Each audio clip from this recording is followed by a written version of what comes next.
goodness, I wonder who wrote Class Consciousness. And there's an arrow pointing to BLM.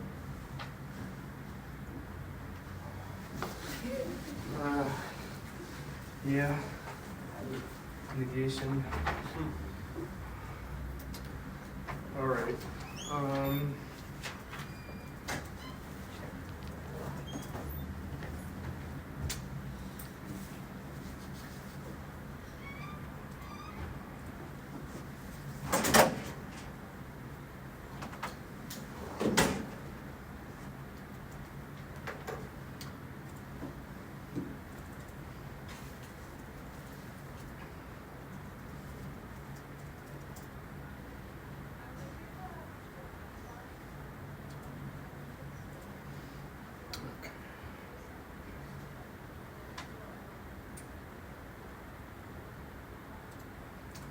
All right, so next time we're going to start Adorno's aesthetic theory.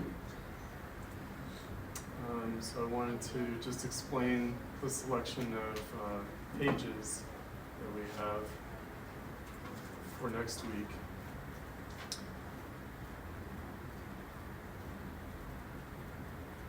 All right, so the page numbers that are in brackets are optional, kind of supplemental. So prioritize the page numbers that are not in brackets. So we have a draft introduction, and then we have the first couple of sections of the book as it's laid out in published form. So the draft introduction is towards the end of the book, but the Art Society Aesthetics and Situation come at the beginning of the book.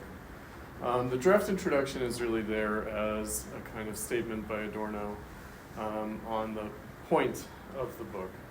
So rhetorically, the book starts more with a bang with the Art Society Aesthetics and Situation selections, but it will be worthwhile to consider his kind of more meta reflections on the point of the book. So this is a book that was published posthumously, meaning it's unfinished or it's not in complete form. It's not in finalized form, but it's pretty much thoroughly written. So he died unexpectedly while he was still working on it. He had a heart attack while hiking in the Alps, which was also Nietzsche's favorite activity, and he was actually hiking exactly where Nietzsche used to go hiking, in the Swiss Alps.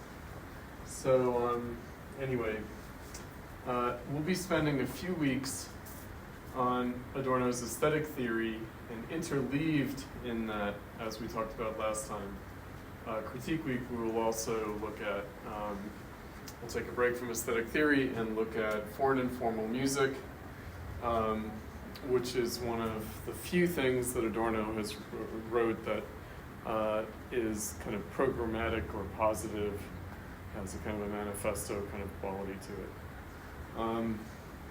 All right. We're jumping ahead quite a bit historically now.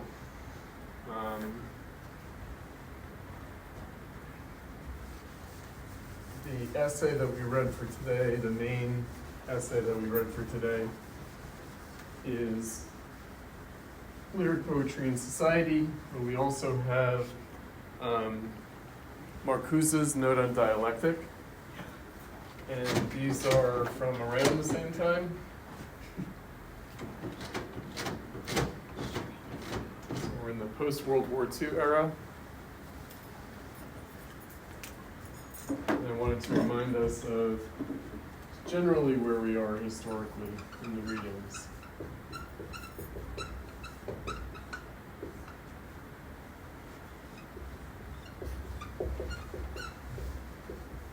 So if the end of the 19th and early 20th century was the period of high modernism,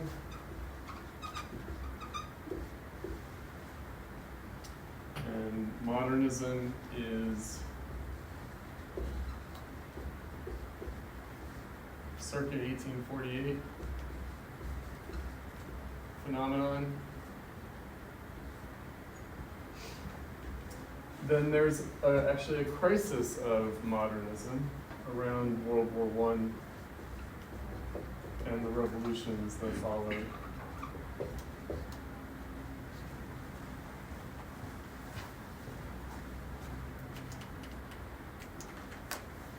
It's important to keep in mind because when we conventionally refer to modernism, people usually mean 20th century.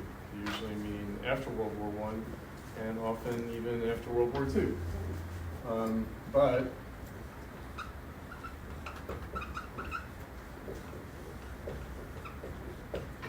really what you have in the interwar years between World War I and World War II, coming out of the crisis of high modernism, is that you have the disintegration of modernism into a kind of late modernism.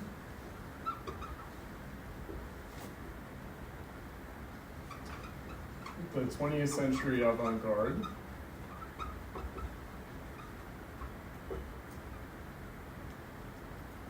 Political art. So communist art, fascist art, liberal and official style art. And we also have, in a very pronounced way, the phenomenon of mass culture. All of these, of course, have roots in the preceding era, especially mass culture, and also the avant-garde has a different kind of history. Normally we think of avant-garde as Dadaism, surrealism to a certain extent, but Dadaism is a kind of paradigmatic model for thinking about avant-garde art. One way of thinking about the relationship between and difference of modernism and avant-gardism is that modernism problematizes art, and the avant-garde problematizes art and the relation between art and society. So actually they are sort of inextricably linked, but with a different emphasis. So we have, from the very beginning of the semester, had a theme in the background at least, and really returned to it more directly with Lukács's theory of the novel last week, of the relation between art and life, problematic relation between art and life, that affects art, of course, but also can be seen as a function of life itself becoming problematical in modernity.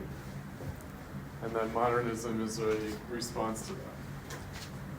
But with the period starting with World War I and what follows, it seems like modernism and avant-gardism diverge.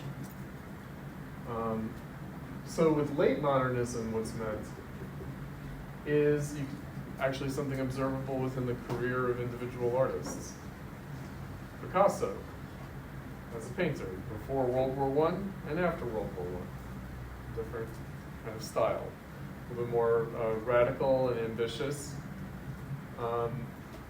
Before World War I, a little bit more self-conventionalized, but as a kind of a late character to Picasso after World War I. Also, others that we'll get to when we talk about music with Adorno, Stravinsky and Schoenberg, kind of important modernist musicians whose work is appreciably different before and after World War I. So late modernism as opposed to high modernism.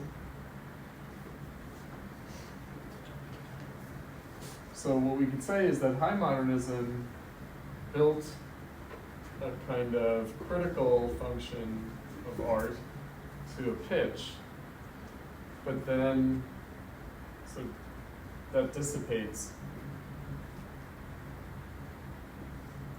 after World War I.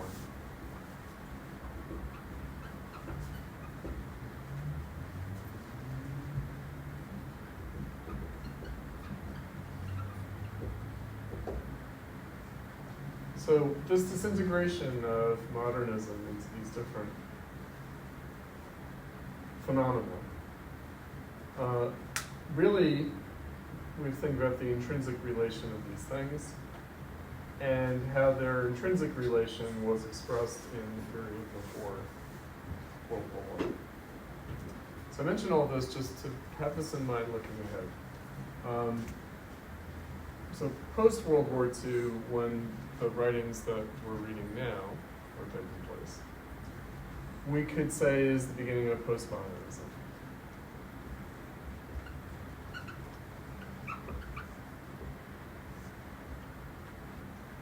But really, maybe postmodernism goes back to the crisis of World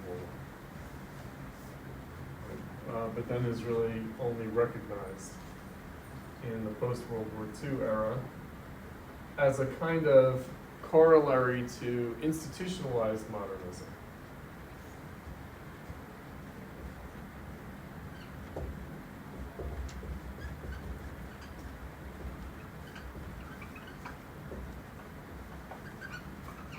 We'll also call it academicized modernism. In the 19th century, in the 1800s, modernism itself, but also realism. So we've talked about that. This will become more important when we get into aesthetic theory. Realism and modernism as parallel phenomena, realism coming before modernism, were both, in the realm of visual art. Let's keep it there for a minute. Responses to academicized, institutionalized romanticism. So romanticism achieved a kind of official, approved style, character, against which both the realists and the modernists rebelled. So Ankh, as from the school of David, would be like the officially recognized, this is good painting. And the realists like Delacroix and the modernists like Courbet and Manet rebel against this kind of institutionalized romanticism. So something similar happens with postmodernism. There's a kind of a discontent with institutionalized and academicized, officially recognized modernism. So you could say postmodernism begins with like post-abstract expressionism. Rauschenberg, Robert Rauschenberg, and Jasper Johns. These are like considered sort of touchstones. So that's post-World War II. But again, another way of thinking about it is before, the interwar years, after World War I. Okay, so Marcuse and Adorno, now that we're getting into it, are both members of what's known as the Frankfurt School. So they were part of the Institute for Social Research that was set up in Frankfurt after World War I. And it's a kind of nonpartisan Marxist research institute. And it took the form that it's famous for in the 1930s. So it's in the 1930s that Marcuse and Adorno joined the Institute for Social Research in Frankfurt. It's when the head of the institute is Max Horkheimer, who's a famous collaborator of Adorno's. They wrote a book called Dialectic of Enlightenment during World War II. And for a very long time, I'm not sure if this is the case anymore, the most widely read work by Adorno in academia, in the Anglosphere at least, was the culture industry chapter of the Dialectic of Enlightenment. That's what I read when I was in college. That's what a lot of college kids read. read alongside Walter Benjamin's work of art in the Age of Mechanical Reproduction. That's also from the kind of classic era of the Frankfurt School, 1936. It's from the 1930s. So that interwar period. But we're catching up with these writers after World War II. And really in anticipation of the 1960s era of the New Left and the counterculture. I'd say it begins in the 1950s, of course. The beatniks.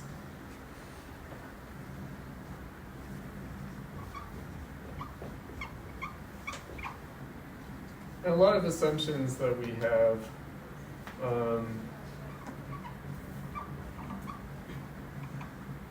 in terms of the relationship between culture and art and politics. A lot of our baseline understandings of such things come from that era, come from the 1960s. Still.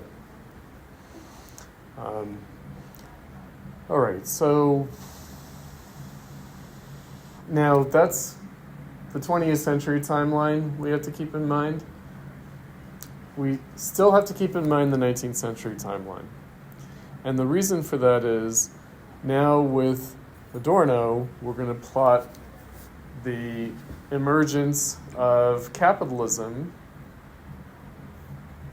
through different historical examples from lyric poetry.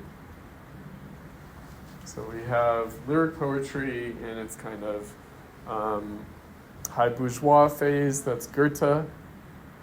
Then in its romantic phase, and that's Modica. And then we have Stefan Jorge, who is the turn of the 20th century, so kind of high modernism. So we get kind of bourgeois, romantic, high modernist. And then, as I mentioned, in our readings from aesthetic theory, there are going to be a couple of post-World War II literary artists who will be touchstones for Adorno, and that is Beckett and Paul Celan. So Paul Celan will be our kind of late modernist, postmodernist example of lyric poetry. So what happens to lyric poetry as a function of capitalism? So last time we had Lukács.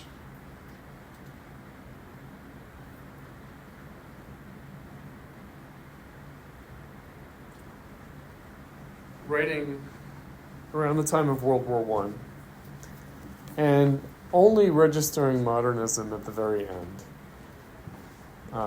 with Dostoevsky. So Dostoevsky gave us, just the anticipation of something that might be a kind of radical crisis of the novel form, or no longer the novel form, according to Lukács. So again, we have, so far we've brought ourselves to the point of high modernism, not really the crisis of high modernism. That's not what Dostoevsky is meant to indicate. Dostoevsky is more of a kind of parallel with Nietzsche. That's why we're relying so much on Nietzsche's concerns as a kind of a backdrop and also a parallel and a supplement to thinking about what Lukács was talking about. Especially because Lukács begins, like his whole premise of his book, The Theory of the Novel, is so romantic. The idea of integrated civilizations versus problematical ones. So actually the difference between romanticism and modernism is not clear in Lukács' Theory of the Novel. So we have, instead, I think that the counterposition that came up last time was the novel of abstract idealism versus the novel of romantic disenchantment. Right, that's about where we got historically. In many respects, we didn't really broach what occurs in the post-1848 world, other than, curiously, Tolstoy and Dostoevsky. But Tolstoy could still be understood as a kind of a realist, kind of outgrowth from Romanticism. And again, Dostoevsky is just briefly mentioned as a kind of modernist. So realism is there, although that is also distinguished by Lukács. It's neither the novel of romantic disenchantment, nor is it the novel of abstract idealism, Tolstoy. It seems to be overcoming that antinomy, and then Dostoevsky seems beyond that antinomy. It's important because the preoccupations for Marcuse and Adorno are the 20th century Marxist controversy over modernism, namely the official aesthetic ideology of the Soviet Union and of the communist movement affected by the Soviet Union, namely most communists in the world, throughout the world. Socialist realism contra modernism. Now, modernism as bourgeois decadence, modernism as individualistic, formalistic, solipsistic, socially irresponsible, politically reactionary, right-wing, implicitly, if not in content, then in form, in fact, actually, reactionary. The Marxists associated with the Institute for Social Research disagree with this stigmatization of modernism. So they mount what could be seen as a defense of modernism, but not in terms of advocating modernism, but rather recognizing the legitimacy of modernism, the historical authenticity of it. That indeed maybe the modernists are more realist, in fact, than the socialist realists. So the socialist realists might be ideological in their realism, whereas the modernists might be giving us something more true about reality through their modernism. So the other 20th century avant-garde movement, also associated with political art. Many of the avant-garde movements were associated with politics in one way or another. Surrealism, which doesn't mean other than reality, but means intensified reality.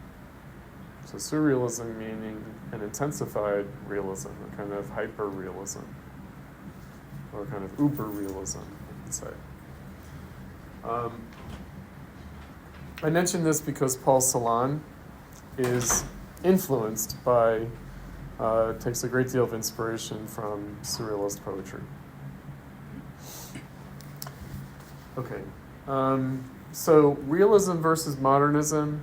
So in rejecting official socialist realism contra modernism, actually what the Frankfurt School people, and this would be Benjamin as well as Adorno and Marcuse as well, what they're saying is this is a kind of a false polarity. It's a false opposition. Right, it's a bad way of understanding either of the things, either realism nor modernism, and their historical origins. So last time with Lukács's theory of the novel, we were talking about the criterion of realism, that it's not merely reportage. So if the bourgeois novel is two things, it's art and non-art, it's half art, it's art and non-art. The art comes out of the tradition of epic literature. The non-art comes from journalism. But again, not merely reportage, not just a factual accounting of things, but rather a subjective reportage. Journalism in the sense of the subjective experience of everyday, quotidian secular reality.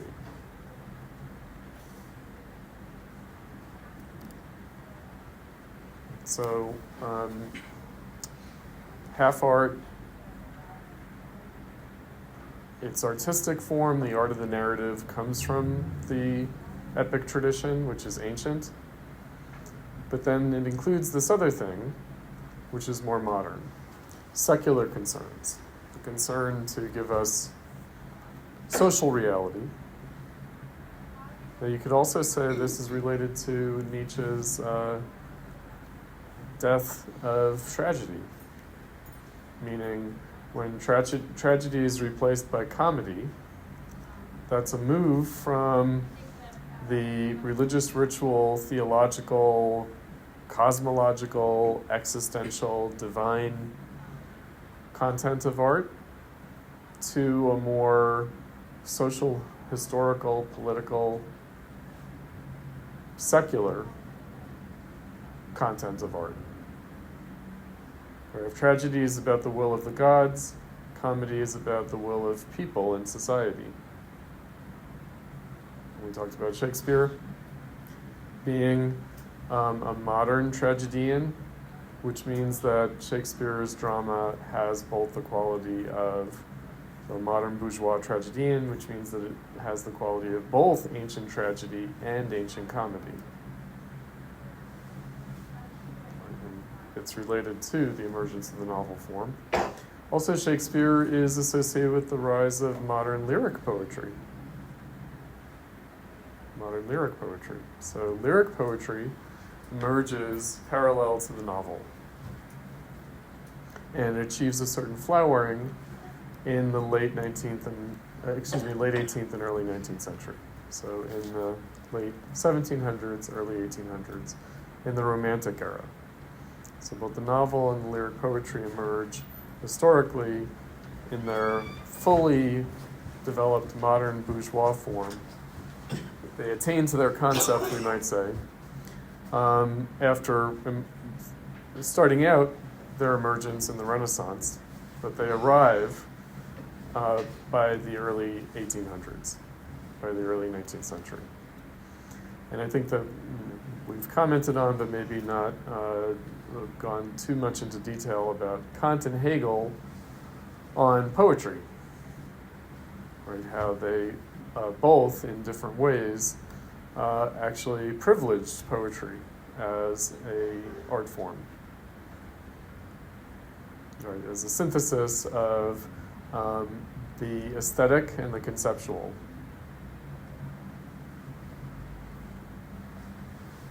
Okay. Psychological realism. Psychological realism. The criterion of psychological realism. What we failed to talk about last time is a very important point, however. So we didn't talk about this journalistic aspect, but also this psychologically realistic aspect of the novel form, which is the character of time in the novel. So the character of time in the novel, the thematization of time in the novel is different than in the epic. Because the epic is dealing with what Nietzsche would call monumental history, in an essay that he wrote called The Use and Abuse of History for Life,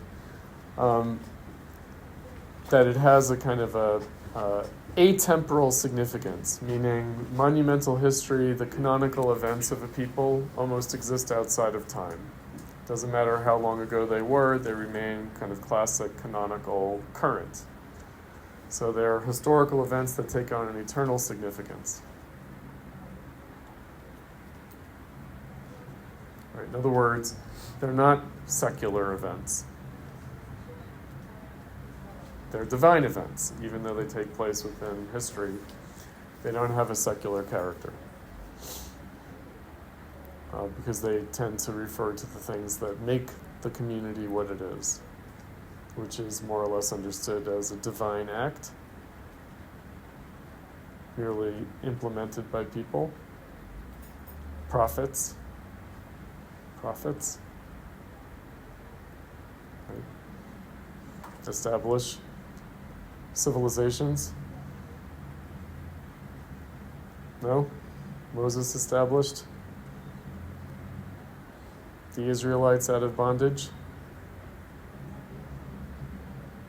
Jesus established Christianity, Christendom. Muhammad established Islam. The Buddha. Right? These are not merely kind of individuals in secular time. They have a greater significance than that for their civilizations. Okay, so time in the novel functions differently than time in the epic. Indeed, according to Lukács, in the novel, as opposed to in the epic, in the novel, time is a character. Time is a character. So that's why I mentioned the character of time. So part of the reading experience, part of the art of the narrative form in the novel, is the explicit thematization of time. So the novel is about how we experience time in a way that the epic is not. This is closely related to the criterion of psychological realism. So what is the time that we have in mind? There's the time of the events in the narrative. There's the time of the action of the protagonists and the characters in the novel. But there's also the time of the novel itself, how it's written, the prose, and the reading experience by the reader, how the reader experiences time reading the novel, the relation of these things. So the realism is at the level of, and the psychological, this is not a Freudian concept of psychology, this is a much more straightforward notion of psychology. You could just call it the subjectivity, that in the novel is thematized the subjectivity in time of the characters, of the protagonists and other characters, of the author, of the narrator, the authorial voice of the prose, and of the reader in their experience reading the novel. Right, so time is a character, time is explicitly thematized, and that this is, again, a criterion of realism, meaning when you're reading an epic, it doesn't seem to have any realistic connection at a psychological, subjective level to our experience of time. In the novel, it depends on that. So the Old Testament is classic epic literature. You know, you can just be reading a passage and suddenly generations are passing, centuries are passing, right? So it just completely disregards the reader's experience of time in reading it. Whereas the novel, especially as the novel develops in the 19th century, so an extreme example of this would be Proust's series of novels, In Search of Lost Time.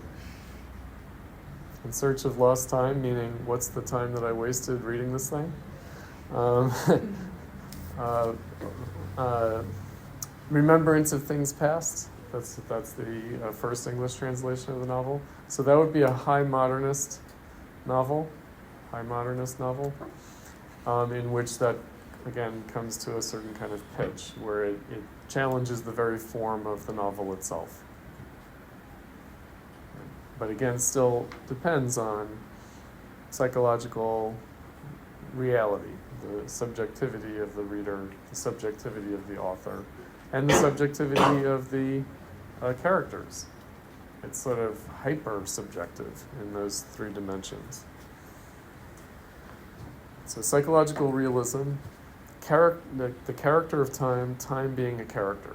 So lyric poetry, the reason that Lukács mentions lyric poetry as the complement to the novel is that lyric poetry is not about time in that way.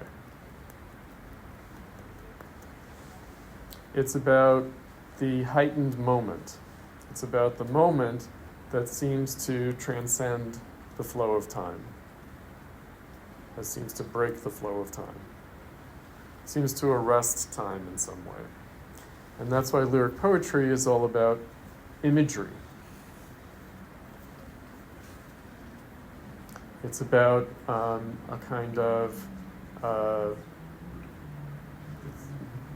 what Kant and Hegel talked about in terms of poetry, that it seems to be a kind of further fulfillment of what the plastic arts and what music can accomplish.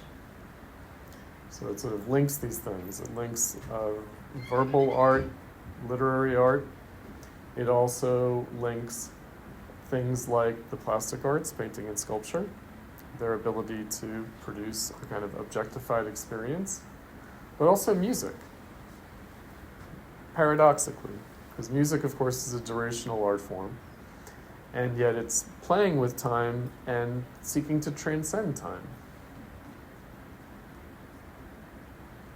Right, so when you listen to a piece of music, you're both listening to it in the flow of time, but it's also taking shape as a kind of image outside of time.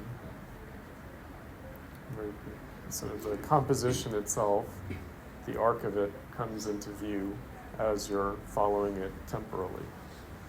So something very similar happens in lyric poetry. So lyric poetry, of course, is linear, durational, you read it, and yet it seems to crystallize a moment outside that temporal sequence and process. Right, so again, if we think of lyric poetry and the novel emerging historically on parallel tracks, and then both arriving at the fulfillment of their form, to keep it in very Hegelian, neo-Hegelian terms, and Lukács's terms, they illuminate each other. Now, I mention this because epic literature, out of which the novel emerged, was epic poetry. Right, so the reason that epic narrative and epic literature was epic poetry is that it comes out of the oral tradition, and the only way that people had for maintaining the oral tradition was through rhyme and meter as like a memory device, meaning that how you could preserve the oral tradition without writing was through the musicality, was through the form.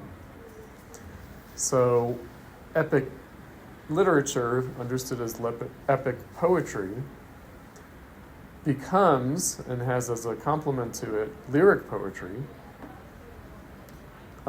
which frees the poetic form, rhyme and meter, from the needs of narrative storytelling. And then, interestingly enough, the novel frees prose. It frees narrative to become prose rather than poetry. Am I you guys keeping those straight in your heads? There's too many different balls juggling. Right. Prose versus poetry. Right. Okay, now epic narrative, epic literature, epic poetry is the voice of the collective. It's the voice of the community. Lyric poetry is the voice of the individual. So we also have that antinomy in there, individual and collective.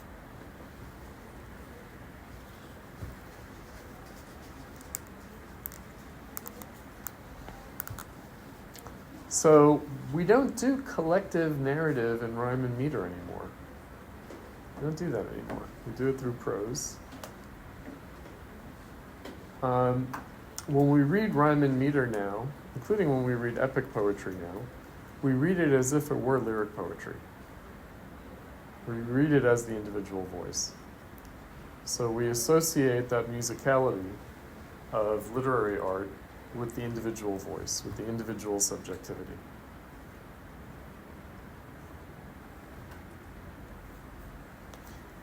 Even when lyric poetry in the modernist era breaks from traditional rhyme and meter, it still is read as if it's rhyme and meter. So free verse depends upon the expectation of rhyme and meter musicality. right? It retains not just the individual voice, but the individual voice raised to the level of music, to the level of song.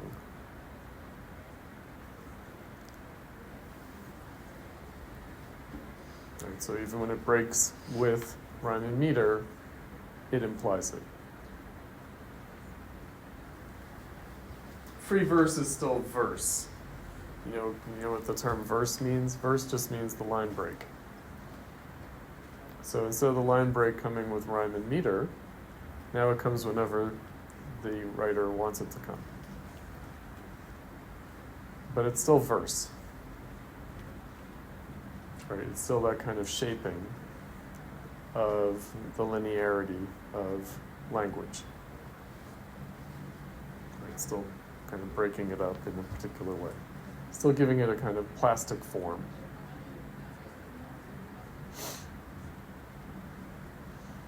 All of which depends on the experience of the individual reader. So I mentioned when we were talking about the novel, and I anticipated this, that in painting, a parallel development would be the emergence of the predominance of easel painting from the historical painting tradition. So there was a time in which all painting was historical painting. All painting was epic painting, we could say. Easel painting emerged out of that predominant form of painting. And its emergence, as such, is the emergence of the individual viewing experience from the collective viewing experience, from the ritual, social, collective context for the viewing of painting to a more private individual experience. Even if you're at the museum, even if you're in a public space, the experience is personal, private, individual. Which then again, like in the case of epic poetry, now when we look at history painting, we still view it as if it were easel painting.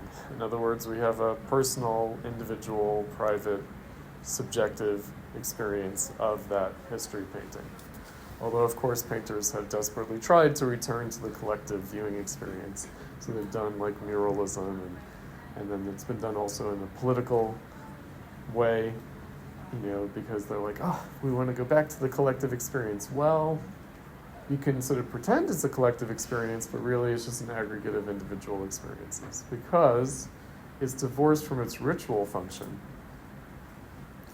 Meaning, epic poetry was the oral tradition, which meant that it was religion. Secular history comes out of religious history, divine history, and again, it depends on more of a subjective experience of the art as art rather than embedded in a social collective ritual that gives it meaning. Right, so history painting really doesn't make any sense to people originally outside of its collective ritual context. So it gives the aesthetic aspect of it any significance. Whereas the emergence of easel painting allows us to view painting as an aesthetic form per se. And then all painting becomes easel painting. In the same way that all poetry becomes lyric poetry, and all narrative art becomes the novel. So when we read ancient epics, we read them as if they're novels, meaning we read them as if they are this art, non-art, half-art phenomenon. We read them as if they are reportage or journalism of their time. They're not. But we read them as if they are. We look for evidence of the social historical context of their genesis. Even though they give us almost zero actual secular information. Like good luck figuring out the history of the Jews by reading the Old Testament. And of course, people have tried, but it's like, well, did that really happen? Right? Well, and this is true of any of the ancient epics in any civilization. Any description in any of the civilization. Did Muhammad actually go to Jerusalem? That's what tens of thousands of people are dying over right now. Was he actually physically there in Jerusalem, or did he only go in his mind? That makes a big difference. Because if he didn't actually go there in person, what would that do to the significance of the Al-Aqsa Mosque? Maybe nothing, maybe a great deal.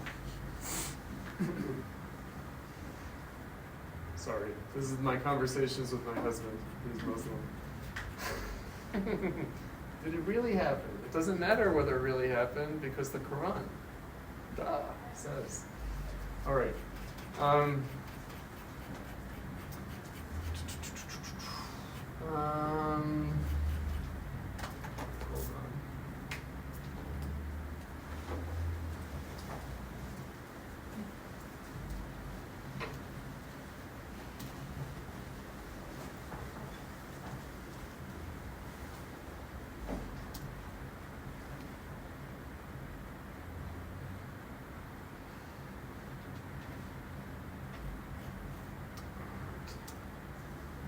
Lyricism, I just want lyrical.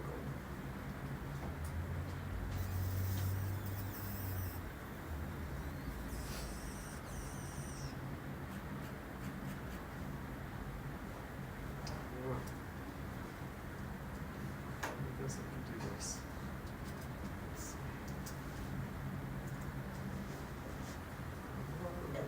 Oh no, it's not giving us the phrase. It's giving us broken up phrases. That's terrible. We have to do this. Do waiting expressions. Hmm? It's not smart? Apple's not smart? Oh no.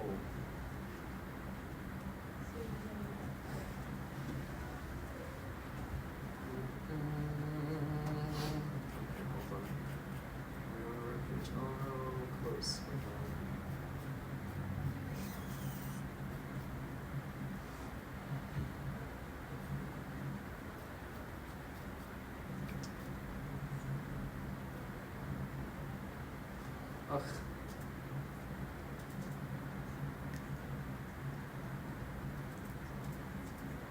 So he's using the term, he's using the term lyrical to talk about the emergence of the authorial voice of the novel. Right, so the narrative voice of the novel has a kind of lyricism. That's why he ties it to his earliest examples of Dante and Cervantes. But that's not lyric poetry per se. Okay, so let's see what he says about lyric poetry, because this will be the point of departure for Adorno's essay. Lyric poetry can ignore the phenomenalization of the first nature and can create a protean mythology of substantial subjectivity out of the constitutive strength of its ignorance. So what the hell does that mean? Okay, it means that the lyric poetry, seems to construct nature de novo, sort of. It's not about a kind of phenomenalization of first nature. It's rather just giving us nature according to the protean substantial subjectivity.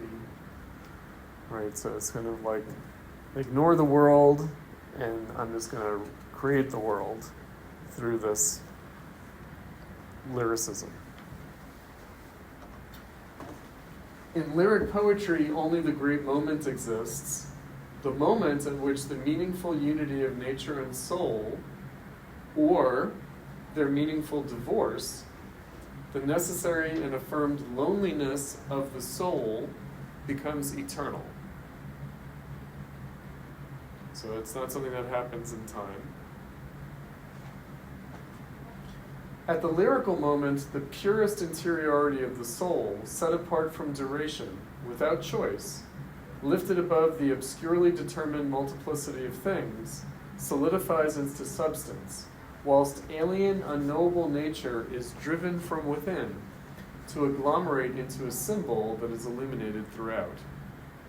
Yet this relationship between soul and nature can be produced only at lyrical moments.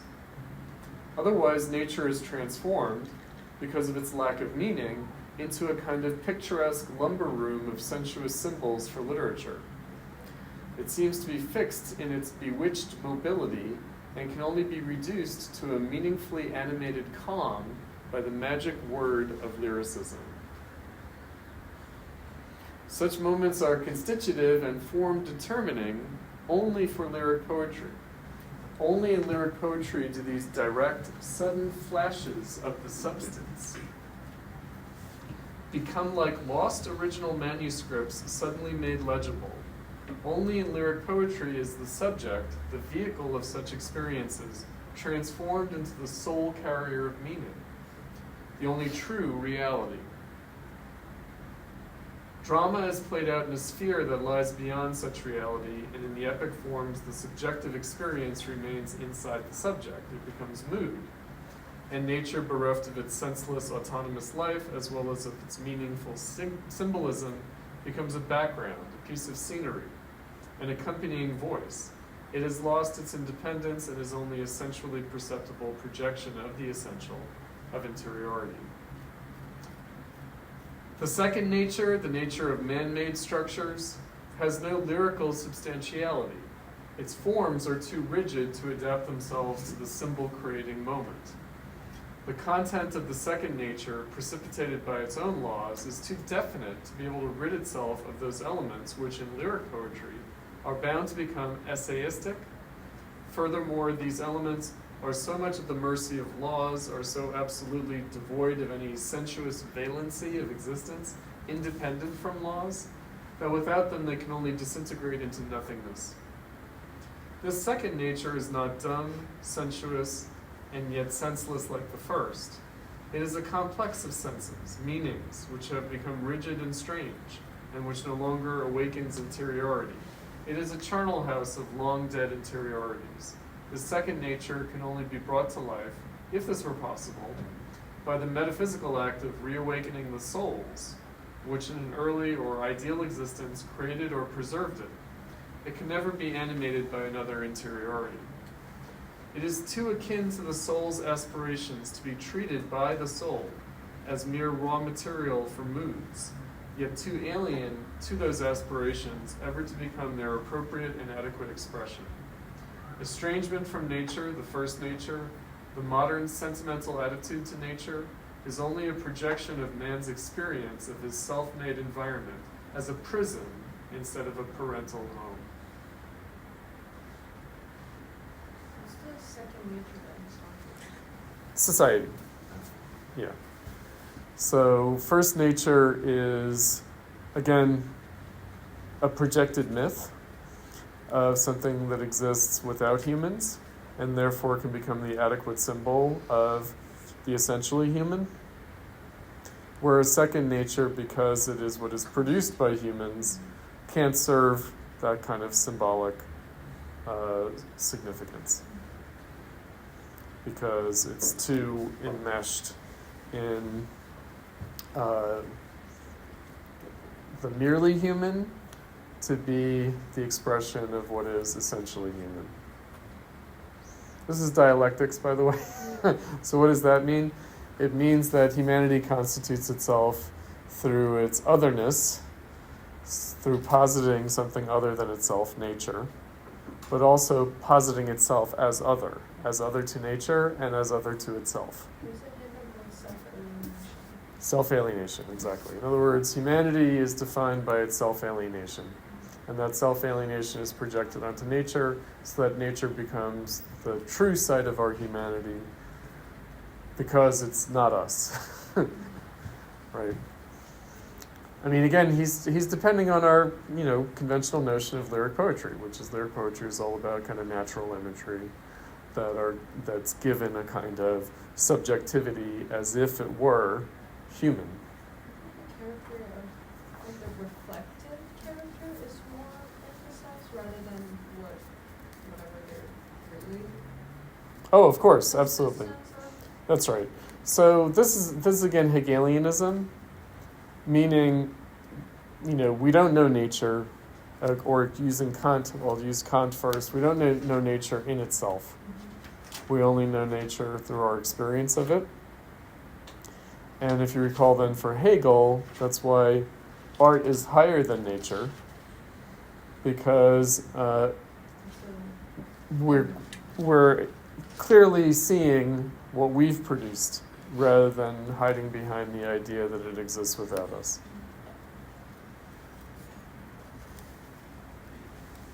It's not to say that for Kant and Hegel nature didn't exist. It does exist, but it is meaningless in itself. So the real issue is whatever meaning we attribute to nature, we have to recognize as our meaning. Even though for most of history, we've attributed it to nature itself. What was the meme? There was a meme around Trump that it was the whale psychiatrist. Did you see that one? Because he was talking about how the whales were dying due to the building of windmills in the offshore wind farms. No, because they have been. They've been beaching themselves. You don't know this? So we're in the middle of the country. We're in middle America, but I'm from the East Coast anyway. And so the whales were beaching themselves on the East Coast in a way that doesn't usually happen. And so they were speculating as to how and why this was taking place, and it seemed to be correlated to the building of these wind farms, right? So anyway, Trump was saying, "Oh, the wind farms are so horrible. They kill the birds, and now they're killing the whales." And then he was like speculating about how it drives the whales crazy. And so then there was a meme, like an anti-Trump meme, that was like, "Trump is now a whale psychiatrist," right? Right. So anyway, the point being that we might project our subjectivity onto the whales or onto the birds, but no, that's just our projection, right? The whales and the birds don't experience things the way we do. They do not. Why? Kant and Hegel? Because they can't talk about it. They can't reflect on it. Right? They can't say, how do we experience things? They just experience it. Whereas we do reflect on our own experience, and guess how do we do that? Through art. We reflect on our own experience through art. Right. We have art, the animals don't have art. The animals are fine, but they don't have art. They're not free. Despite all the Disney movies. They're not more free than us. Nature is not more free than us, but in lyric poetry, it seems like it is. All right. Sorry, I had to dispel some tension around the election. Right? If we remember that Trump cares about the whales, maybe that can calm us down a little bit.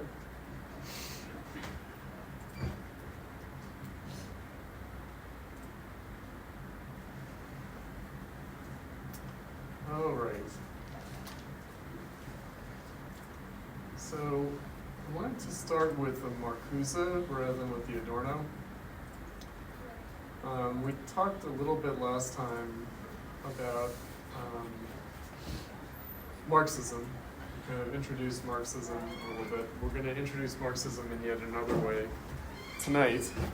But in order to do that, I wanted to, again, because we're coming out of the Lukács and we're revisiting a lot of our previous readings before Lukács and before Nietzsche, namely Kant, Schiller, and Hegel, the dialectic. So Marcuse wrote this in 1960 as the introduction to a book, Reason and Revolution, which is about Hegel. It's about Hegel and Marx, but it's really about Hegel. And Marcuse, like other members of the Institute for Social Research, was emigre, a refugee, took shelter in the United States in the Nazi era, so had to leave Germany and ended up in the United States. Adorno went back to Germany after World War II. Marcuse stayed in the United States. So a lot of people stayed in the United States. Some went back to Germany. A couple, I think, went to, East Germany, but then also the UK. So they were basically in the UK, the United States, and some stayed and some went back to Germany. And some went back to West Germany, some went back to East Germany. The original milieu of the 30s. Okay, so Marcuse, introducing his book, Reason and Revolution, let's see what he says about the dialectic, especially from a Marxist perspective, because this is what we're trying to introduce him. So Marcuse writes, this book was written in the hope that it would make a small contribution to the revival, not of Hegel, but of a mental faculty which is in danger of being obliterated, the power of negative thinking. As Hegel defines it, quote, thinking is indeed essentially the negation of that which is immediately before us. Thinking is the negation of what is immediately before us. Thinking is the negation of what is. Whoa. What does he mean by negation, the central category of dialectic? Well, so it was like, why is thinking the negation of what is? Because it's the expression of freedom, and freedom is about changing what is. And so animals have cognition, but they have cognition in a state of non-freedom, therefore they don't think in this definition of thinking. They don't think philosophically. They only have cognition. Even Hegel's most abstract and metaphysical concepts are saturated with experience. Experience of a world in which the unreasonable becomes reasonable, and as such determines the facts, in which unfreedom is the condition of freedom, and war the guarantor of peace. So, what was Hegel's experience historically that helped motivate this? The Napoleonic Wars. The Napoleonic Wars.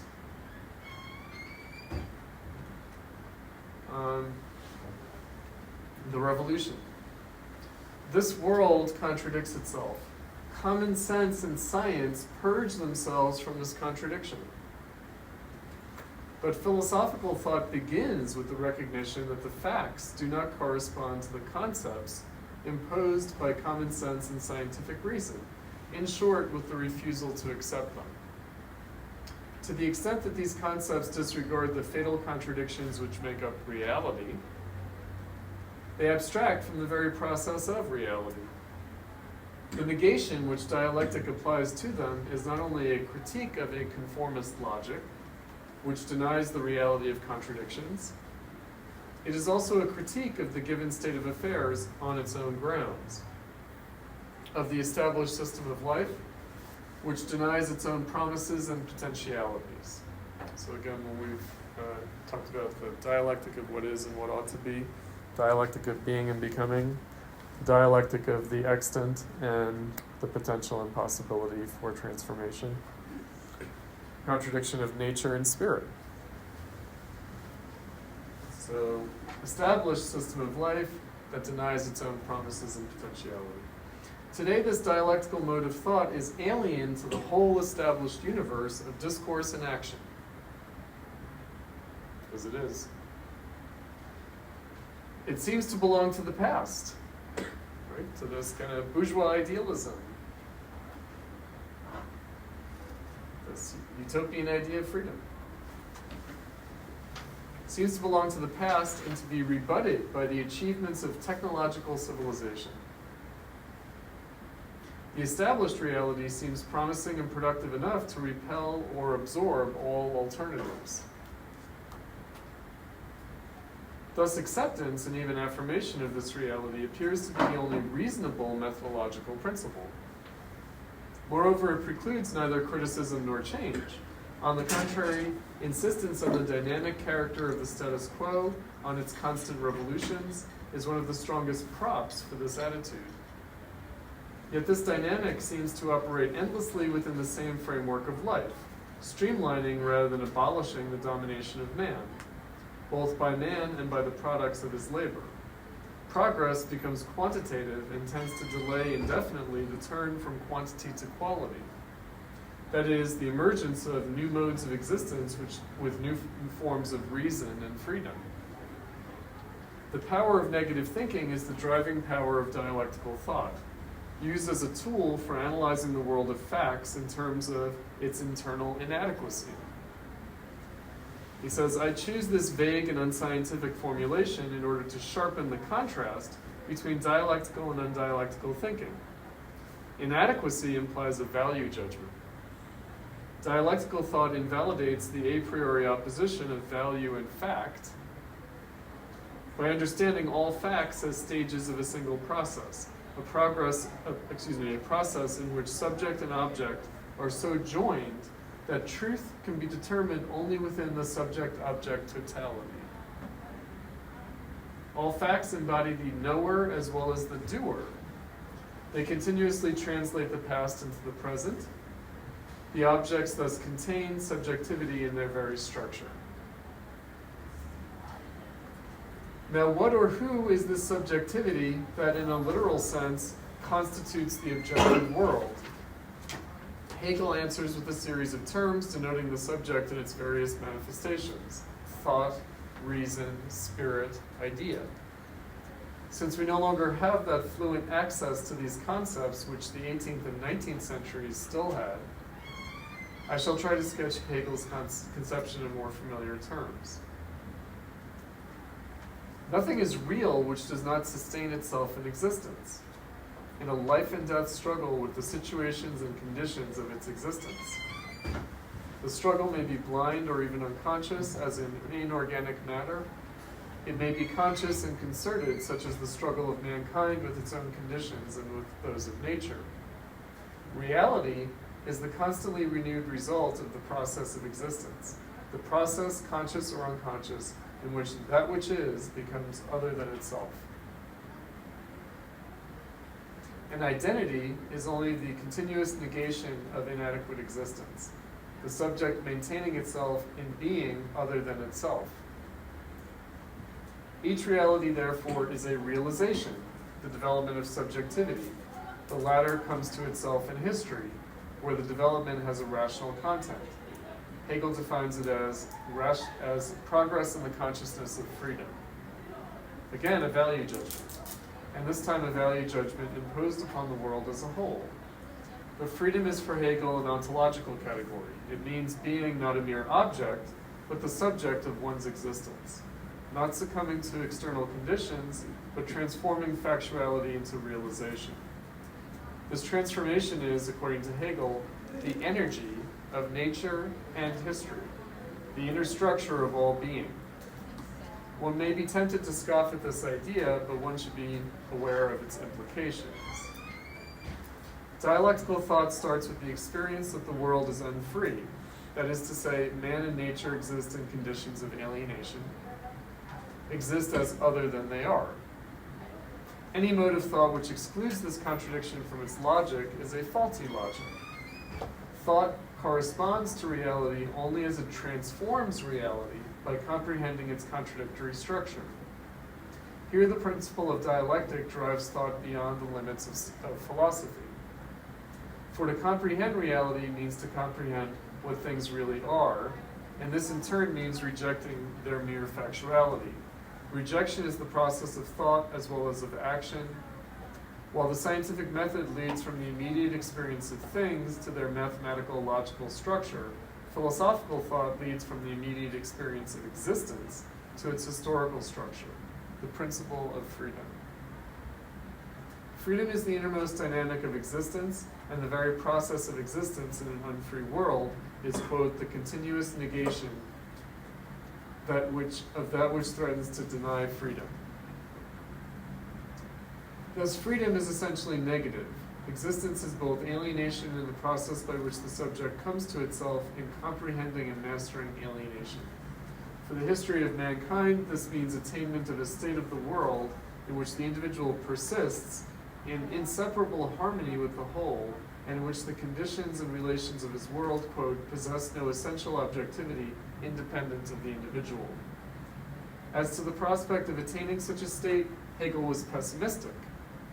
The element of reconciliation with the established state of affairs, so strong in his work, seems to a great extent due to this pessimism, or, if one prefers, this realism. Freedom is relegated to the realm of pure thought, to the absolute idea. Idealism by default. Hegel shares this fate with the main philosophical tradition. Dialectical thought thus becomes negative in itself.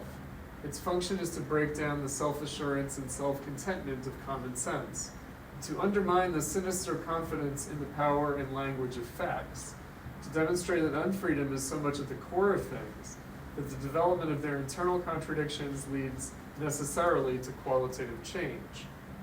The explosion and catastrophe of the established state of affairs.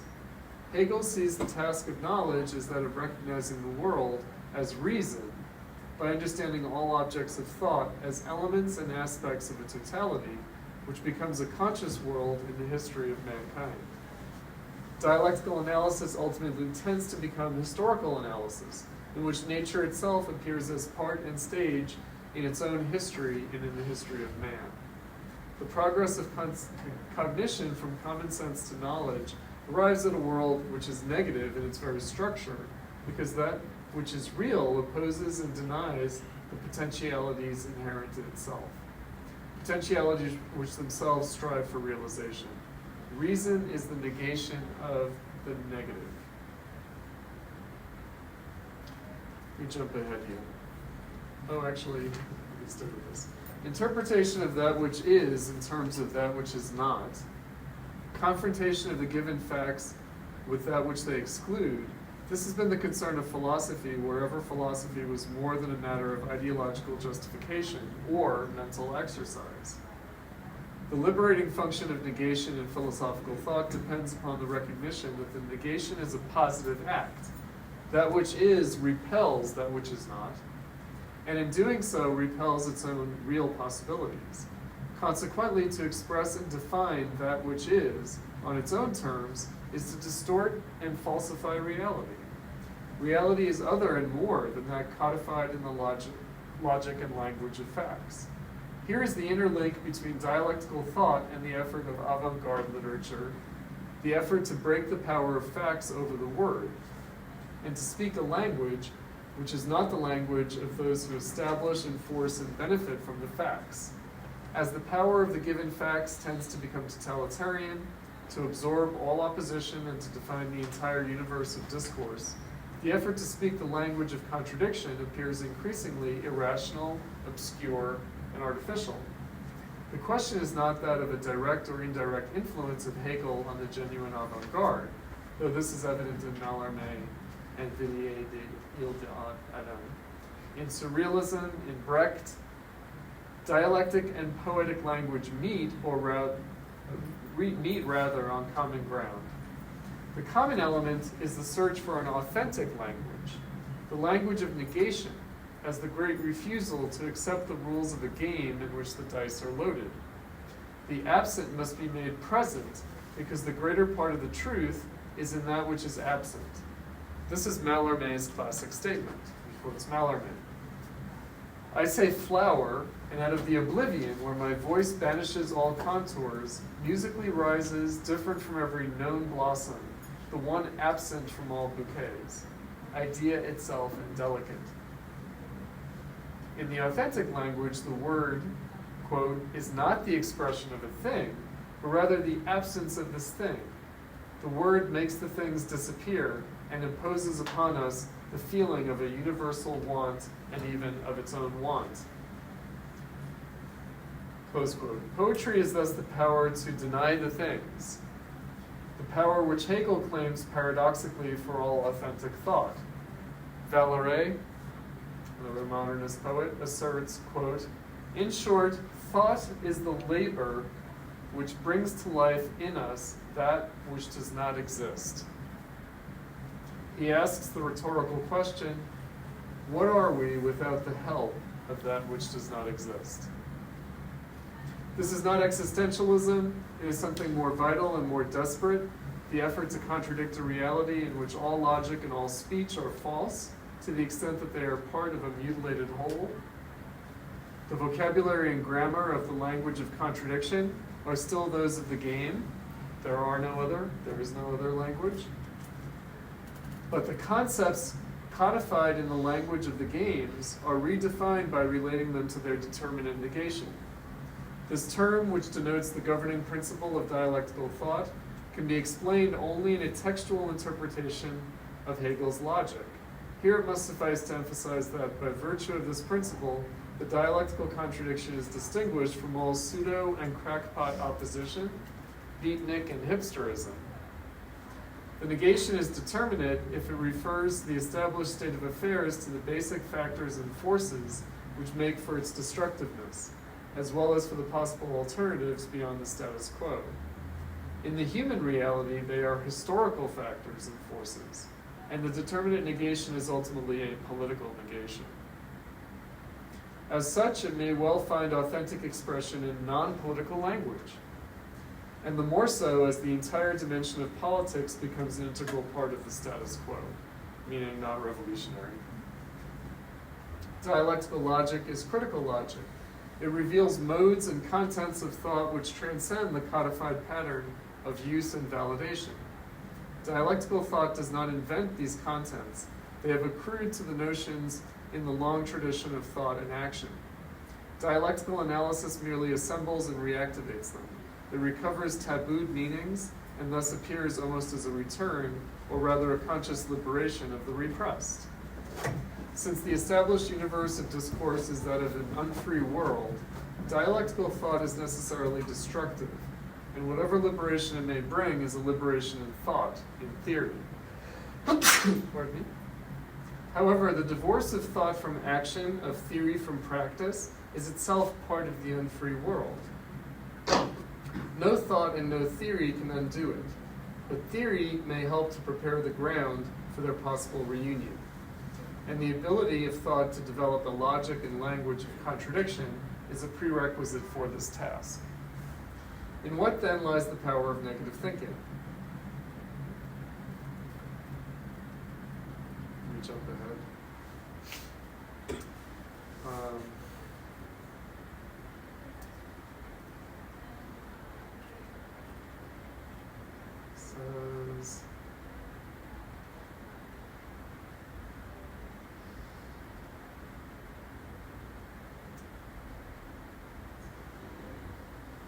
Says, those social groups which dialectical theory identified as the forces of negation are either defeated or reconciled with the established system.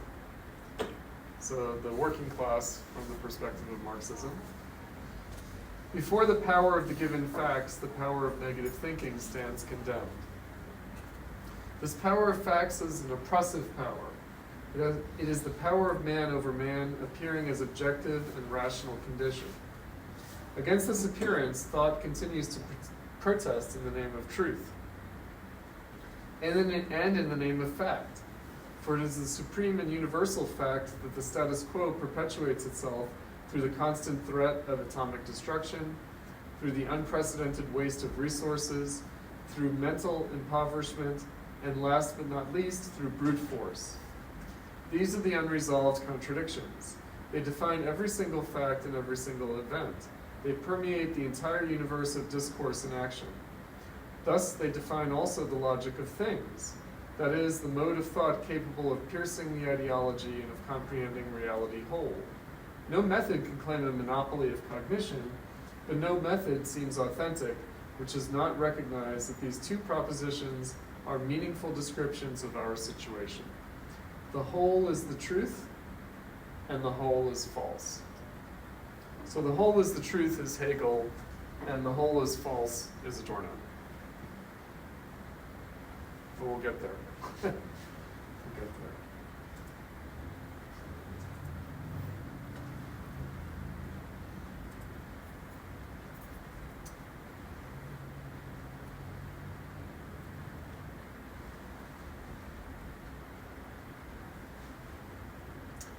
right, so let's see what we're doing for time.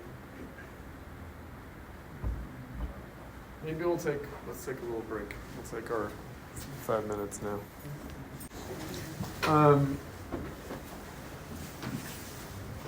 Okay, so I mentioned the other history that we have to keep in mind, namely, the history of capitalism. So let's see if my marker survives long enough to let me put up another timeline.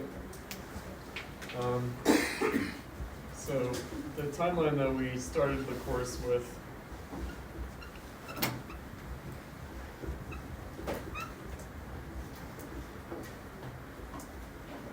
our timeline of Kant, Schiller, and Hegel.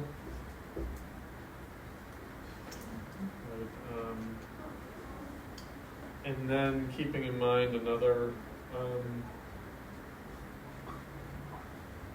historical interval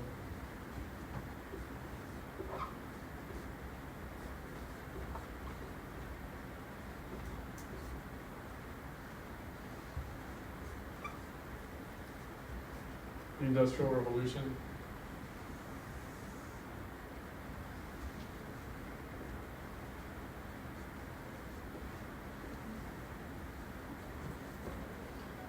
Which is happening but not really registering until its effects are felt towards the end.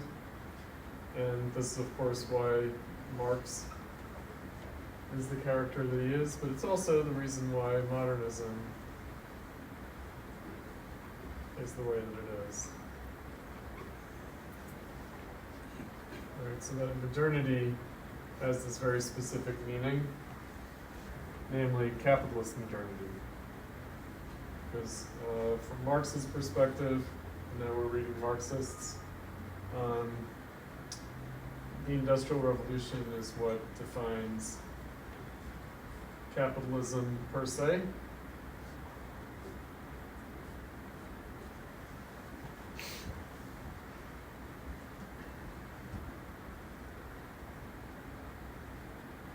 And therefore, from a Marxist perspective, that's what defines modernism, the moment of modernism. All right, so what is capitalism in this Marxist sense? So it's defined by a contradiction, and that contradiction is between the bourgeois social relations, which we're going to get into discussing via Adorno, and the industrial forces of production. And that's why capitalism doesn't happen until the Industrial Revolution, because that contradiction doesn't exist until the Industrial Revolution. So bourgeois social relations refers to what came out of the Renaissance, refers to what we would now refer to as early modernity, or a kind of classicism. So if we have classicism as a kind of catch-all category of bourgeois art. So the idea that it proceeds, it develops, a kind of canonical evolution of art and literature. But then there's the crisis of Romanticism.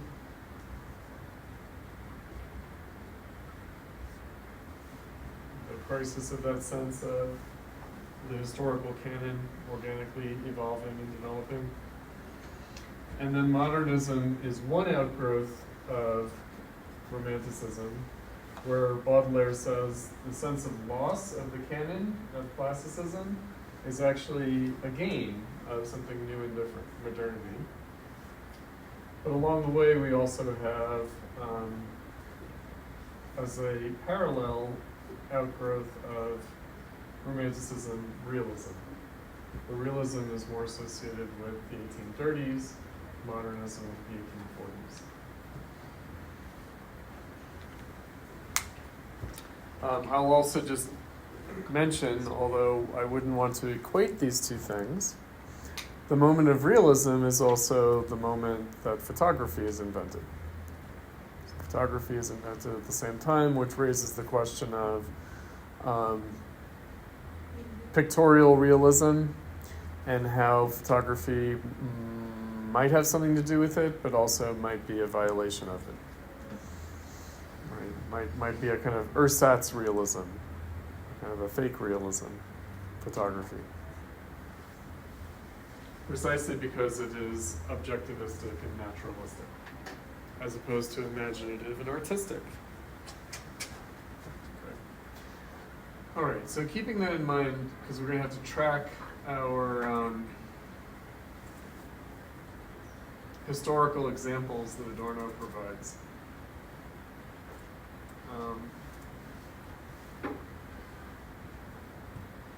Again, we're going to be, here let's put our Lyric Poetry and Society authors. So we have Goethe, or as the bus driver in Lincoln Park when I was first living in Chicago, Goethe. They used to announce, the bus drivers themselves used to announce the stops, the streets. Right, so when I was going to school here at SAIC, getting my MFA, I lived in Lincoln Park, and I used to take the 36 or the 22 bus down here. And so we would pass through Lincoln Park in the Old Town, and so Goethe is a street in that part of town. Goethe? Goethe? No hipsters? No hipsterism? No crackpot? Sorry, children. So Goethe. Then we have in the 1830s Morika. And my marker is really bad.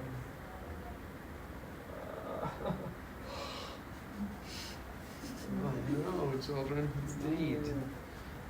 Totally dead. Morika. Let's see, I did see a stray marker. Hold on one second.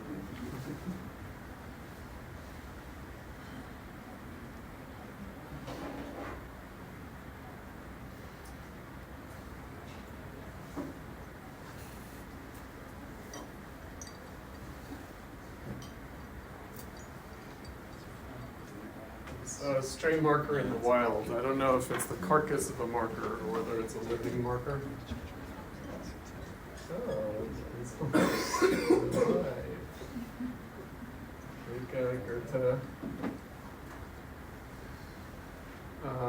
And then we have, okay, so obviously we have this timeline.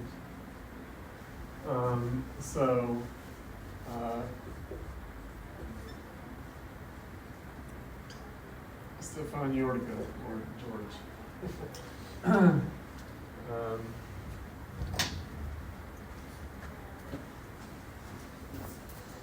My boyfriend in high school was Italian American, as am I, and his father was from Italy, and his name was Giorgio. And when we went to go for our accepted students weekend at Hampshire College, when we were going to go to college, we went to college together. Phil's mother introduced her husband, Phil's father, as George, because we were in New England. We were with the Wasps, so you didn't want to appear too ethnic. So it was Marianne and George. And she said, "It's Giorgio, Marianne." So anyway, it's Yorka, not George. But these are, I think that those are all of our examples. We have Goethe, Morika, Yorga, I'm leaving one out. No, that's it. Salon will come outside this essay. Trackle, or is that in the Who? George Trackle? How do you pronounce Oh, it? Trackle is mentioned. Yeah. Trackle is mentioned, but he doesn't actually give an example. Right, so in terms of his examples, which we'll work through. So let's see what he says up front. So I'll mention that this was a radio lecture. So after World War II, Adorno had a radio program in a CIA-funded radio station because they were doing, because I have to deal with all the slander against Adorno in the Frankfurt School for being CIA agents. Actually, it was part of denazification. Right, so part of the American occupation of West Germany was denazification, and Adorno and Horkheimer and Marcuse participated in denazification. And so that meant doing basically like a liberal propaganda to denazify West Germany. So as part of that, Adorno got a radio show, interestingly enough. And this is a radio lecture that he gave. Also gave in person, but he gave it on the radio. So that means you'd be speeding down the Autobahn, turn on the radio, and you'd hear, "The announcement of a lecture on lyric poetry and society will make a good many of you uncomfortable. You will expect a sociological study of the sort which can take any subject at once under consideration. Just as 50 years ago we had psychologies, 30 years ago phenomenologies of every conceivable thing. You will fear that a discussion of conditions under which works of art have come into being, and their subsequent effects, must impertinently preempt the place belonging to the experience of those works as such, that sociological orderings and relatings will suppress all insight into the truth or falsity of the objects themselves. You will suspect an intellectual of being likely to commit the error Hegel ascribed to the formal directorate, that while scanning the whole, he will merely stand above the particular existence of which he speaks. That is, he will not see it, but merely label it. Such a method becomes most distressing when applied to lyric poetry. The tenderest, most fragile forms must be touched by, even brought together with, precisely that social bustle from which the ideals of our traditional conception of poetry have sought to protect them. A sphere of expression whose very essence lies in defying the power of social organization,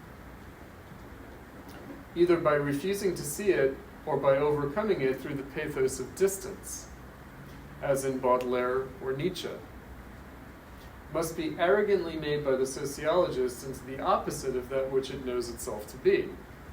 Can anyone but a Philistine, you will ask, talk about lyric poetry and society? So you'll see there already what Lukács was discussing about why the symbolism of lyric poetry tends to be first nature rather than second nature. Clearly, this suspicion can only be obviated when lyric works are not misused as objects for the demonstration of social theses, when instead their relation to social matters exposes something of their essential quality.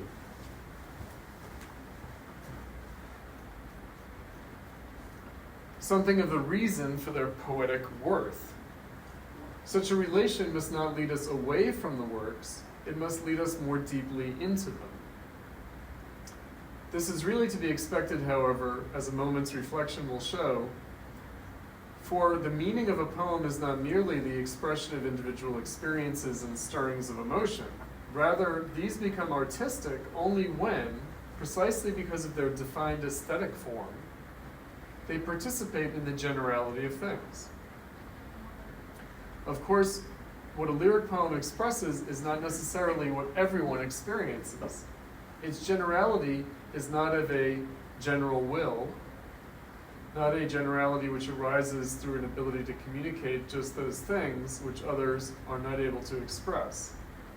Rather, the descent into individuality raises the lyric poem to the realm of the general by virtue of its bringing to light things undistorted, ungrasped, things not yet subsumed, and thus the poem anticipates in an abstract way a condition in which no mere generalities, i.e. extreme particularities, can bind and chain that which is human. From a condition of unrestrained individuation, the lyric work strives for, awaits, the realm of the general. The peculiar danger of the lyric, however, is that its own principle of individuation never guarantees the creation of compelling authenticity. It is powerless to prevent itself from remaining stuck in the accidentals of naked, isolated existence. The generality of the lyric poem's content is nevertheless essentially social in nature. Only he understands what the poem says who perceives in its solitude the voice of humanity. Indeed, the loneliness of the lyric expression is itself latent in our individualistic and ultimately atomistic society. just as by contrast its general binding validity derives from the denseness of its individuation. For this reason, the thinking through of a work of art justly requires a concrete inquiry into social content. No proper effort at understanding can satisfy itself with vague feelings of universality and inclusiveness. Such a precisely specifying cast of thought is not at odds with art and does not add merely external commentary. It is in fact required by every linguistic creation. A poem's indigenous material, its patterns and ideas, cannot be exhausted through mere static contemplation. In order to be contemplated aesthetically, they ask to be thought through, and a thought once set in motion by a poem cannot be cut off at the poem's own behest. Nevertheless, such thoughts, which amount to the social interpretation of lyric poetry, as indeed of all art works, cannot lead directly to the so-called social viewpoint or to the social interests represented by the work or held by its author. Their chief task is rather to discover how the entirety of a society, or the totality, the whole, that Marcuse was talking about, as a unity containing contradictions, appears in a work, in which respects the work remains true to its society, and in which it transcends that society. Such an interpretive procedure must be, as the philosophers would have it, immanent. Social ideas should not be brought to works from without, from outside, but should instead be created out of the complete organized view of things present in the works themselves. The sentence in Goethe's Maxims and Reflections to the effect that you do not possess what you do not understand applies not just to our aesthetic attitude towards works of art themselves, but to aesthetic theory as well. Nothing but what is in the works and belongs to their own particular forms provides a legitimate ground for ascertaining what the content of the works, the things which have been raised into poetry, represents in a social way. This sort of judgment requires knowledge of a work from within, to be sure, and knowledge of the society without. But knowledge has compelling authority only when it rediscovers itself in pure and utter submission to the matter at hand. We must be especially wary of the present insufferable tendency to drag out at every slightest opportunity the concept of ideology. For ideology is untruth, false consciousness, a lie. It manifests itself in the failure of artworks to their own intrinsic falsehood and can be uncovered by criticism. To say, however, of great works of art which fix real existence in determinate forms and thus lend its contradictions a purpose-carrying reconciliation. To say of such works that they are ideological not only belies the truth which they contain, it falsifies the idea of ideology as well. Ideology as a concept must not be taken as meaning that all of art and philosophy amount to some particular person's passing off some particular interests as general ones. The concept of ideology seeks rather to unmask false thought and at the same time to grasp its historical necessity. The greatness of works of art lies slowly in their power to let those things be heard which ideology conceals. Whether intended or not, their success transcends false consciousness. So we have discussed the immanent dialectical critique of phenomena. Did we do that? Yes? Okay. So just to remind us of that for a moment.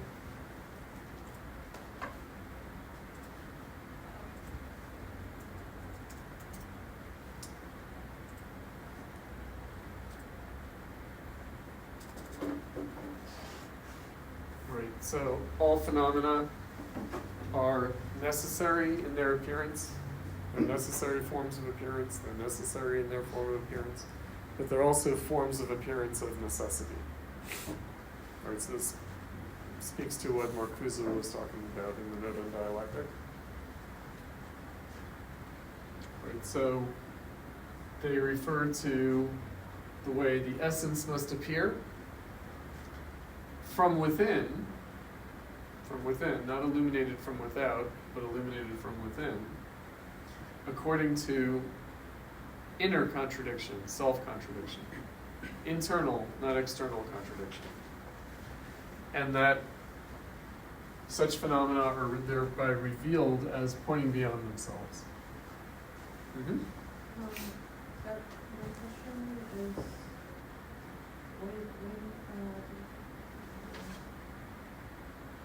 purpose carrying reconciliation, and then in his like footnote, he was talking about the tendency, Mm-hmm.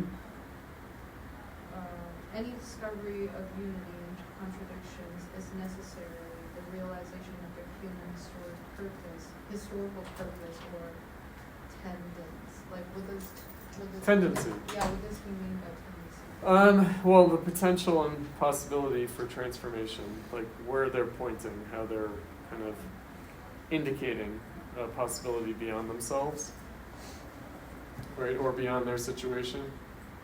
So paradoxically, because otherwise we'll see that Adorno does have a critique of reconciliation, in the same way that Nietzsche had a critique of reconciliation. Marcuse mentioned it briefly, that you can basically have two kinds of dialectic. You can have a dialectic that reconciles contradictions, and that's the way Nietzsche regarded Hegel. Or, right, you could have a sense of the unreconciled and antagonistic character of contradiction. So, of course, art tries through form to reconcile contradiction.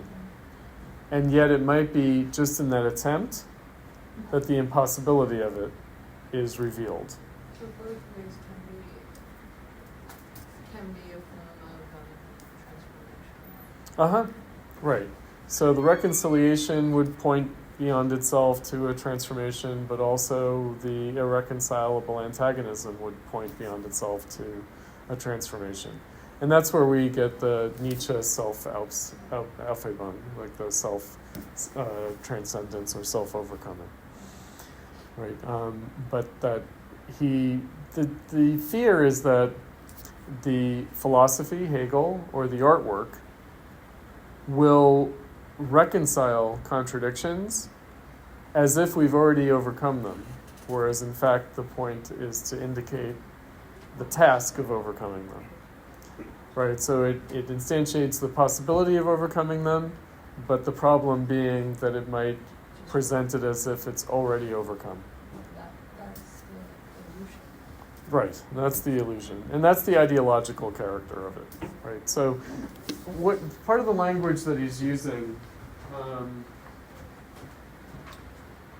when he talks about false consciousness, in the folder of the readings for this week, I included what I mentioned earlier, which I'm not sure if we've talked about this, but this would be Marx's definition of capitalism, the contradiction of bourgeois social relations and industrial forces of production, from which derive other ways of posing the contradiction. So ideological superstructure versus socioeconomic base, consciousness versus social being. It's important that it's understood as a contradiction, not as a determinate relation. And that raises the question of what false consciousness means. False consciousness means contradictory consciousness.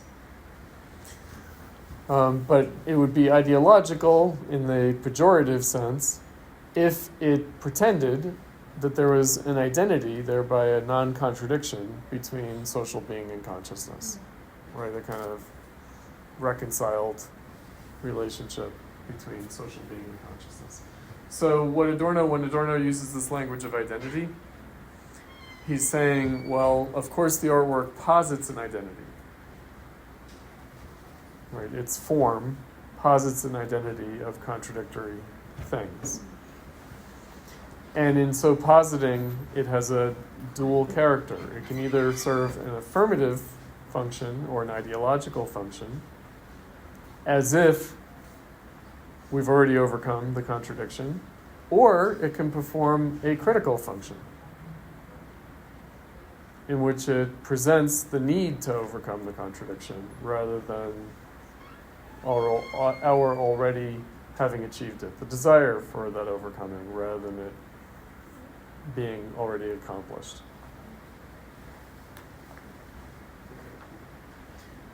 So in that way, the artwork can serve an ideological function, or it can point beyond ideology.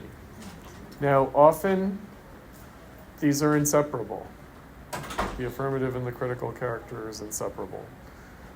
So it's not like, okay, some works are affirmative and other works are critical.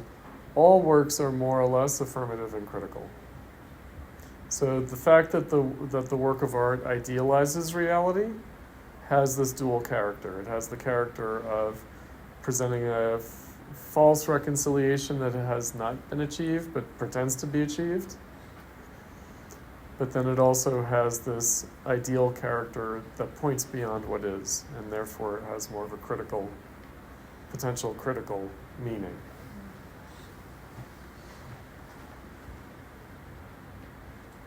Right, so all art is beset by this problem. As indeed all thought is beset by this problem in the Marcuse. So when we think things, we are trying to reconcile them. When we think things together, that's why he ended his essay with the whole is the truth and the whole is false. Meaning in thinking things, in making sense of things in thought, aren't we just smoothing out the contradiction? Aren't we reconciling? Aren't we thinking it as if we've overcome it? Yes, but also that thought expresses the desire to overcome it, which has not been achieved in reality.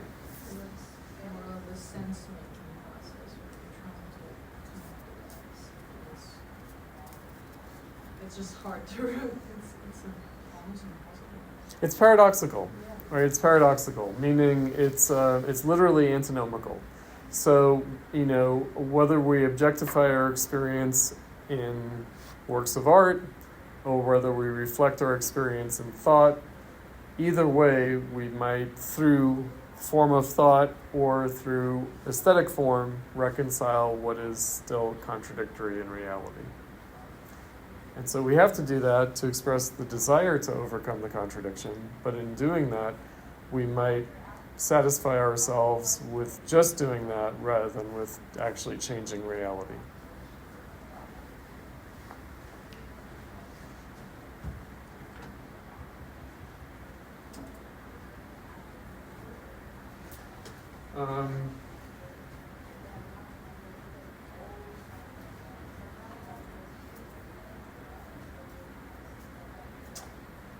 Says, let me return to your misgivings. You respond to lyric poetry as something set against society, something purely individual. So here would be another kind of antinomy, or two sort of contradictory laws. The individual versus society. Individual versus the collective, what we were talking about earlier in terms of the lyric versus the epic, or the novel versus the epic. You feel strongly that it should remain this way. The lyric expression, released from the heaviness of material things, should evoke images of a life free of the impositions of the everyday world, of usefulness, of the dumb drive for self-preservation. This demand, however, that of the untouched virgin word, is in itself social in nature. So in other words, the desire to have something free of society comes from society. It implies a protest against a social condition, which every individual experiences as hostile, distant, cold, and oppressive, and this social condition impresses itself on the poetic form in a negative way. The more heavily social conditions weigh, the more unrelentingly the poem resists, refusing to give in to any heteronomy, and constituting itself purely according to its own particular laws. All right, so heteronomy, that's the opposite of autonomy. So if you remember from Kant, autonomy, right, so the autonomous artwork is the artwork that rules itself, or the teleological being appears to be autonomous, appears to rule itself. Heteronymous means ruled by another. So not ruled by itself, but ruled by another. Is it similar to that alienation? It's related to it, but it's somewhat different because the desire for artistic autonomy, Adorno thinks, only makes sense in a world that feels heteronymous, right? In which not only the individuals, but also the social collectivity doesn't appear to be self-ruling, but appears to be ruled by some external principle. Yeah, so capitalism. I think that we did look at the Marx, the Grundrisse of becoming. So he said, Marx, if you recall, said that in modern bourgeois society, that means capitalism, the capitalism of his time. It seems that this absolute movement of becoming is subject to a wholly external compulsion. In other words, it's not self-driven, but driven from something other than itself, driven from outside. That's capitalism.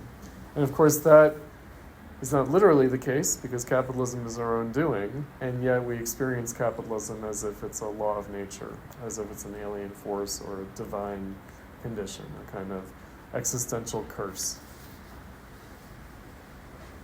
All right.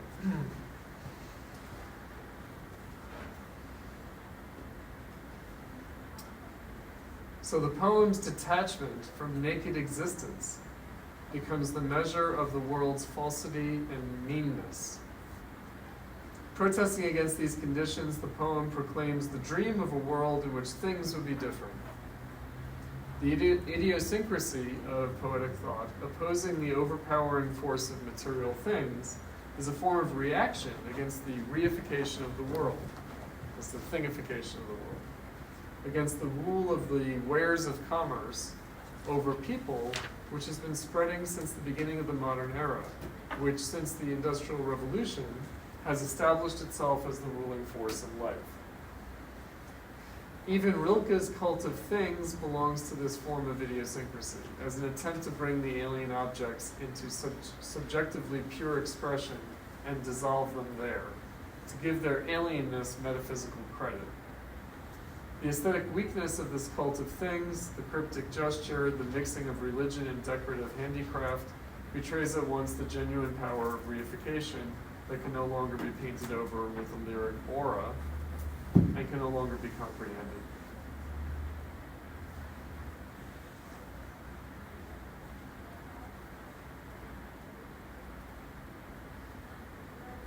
Let me check that.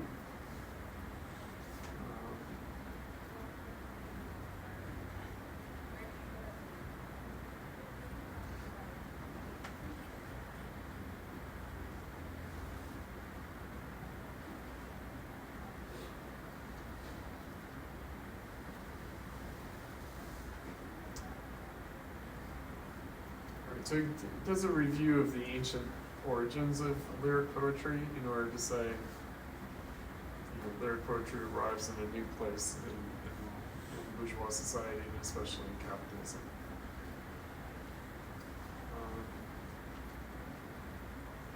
There's a part where he talks about language. About language? Yeah. Where? In particular? 161. 161. Oh, On the yes. other hand, language cannot be raised to the position of an absolute voice of existence, as some current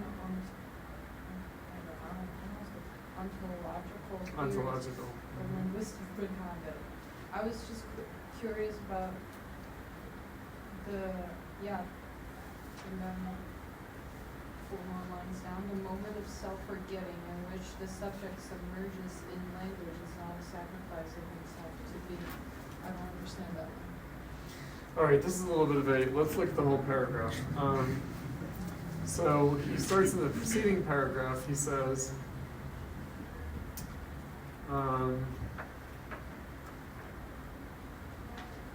the specific paradox belonging to the lyric poem, the subjective personal element transforming itself into an objective one, is bound to that specific importance which poetry gives to linguistic form, an importance from which the primacy of language in all literature, prose forms as well, derives. For language itself has a double aspect. Through its configuration, it submits to all possible stirrings of emotion, failing in so little that one might almost think it is language which first produces feeling. On the other hand, language remains the medium of concepts and ideas and establishes our indispensable relation to generalities and hence to social reality. The most sublime lyric works, therefore, are those in which the subject, without a trace in his material being, intones in language until the voice of language itself is heard. The subject's forgetting himself, his abandoning himself to language as if devoting himself completely to an object. This and the direct intimacy and spontaneity of his expression are the same. Thus language begets and joins both poetry and society in their innermost natures.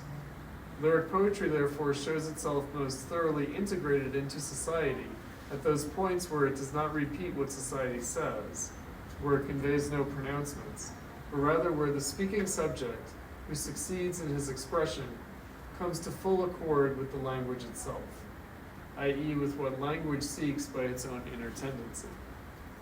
On the other hand, language cannot be raised to the position of an absolute voice of existence.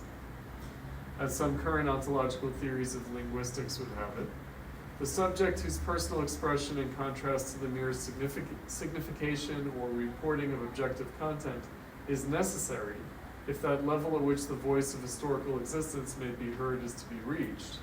The subject is no mere trimming on the content of language. He is not external to that content. The moment of self-forgetting in which the subject submerges in language is not a sacrifice of himself to being. It is not a moment of compulsion or of force, not even of force against the speaking subject, but rather a moment of reconciliation. Language itself first speaks when it speaks not as something foreign to the subject, but as his own voice. When the speaking subject, the I, forgets himself completely, he is yet entirely present. Language, as a sanctified abracadabra, would otherwise submit to the process of reification and disintegrate as it does in everyday speech. This, however, brings us back to the actual relation between individual and society. Not only is the individual as such brought into being by society, not only are his thoughts and feelings social in nature as well, but looking at things from the other side, society exists only by virtue of its individuals, whose essence it embodies.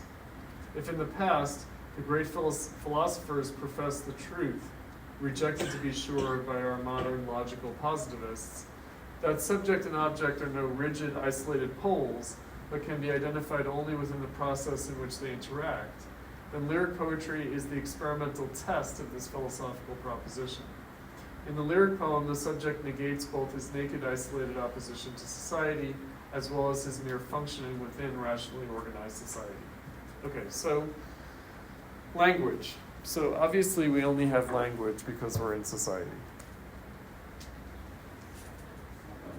Right, so it seems like language is collective in character, and that therefore our use of language is just an expression of society, on the one hand. On the other hand, society is made up of individuals, and as he puts it, language only really happens when individuals speak it.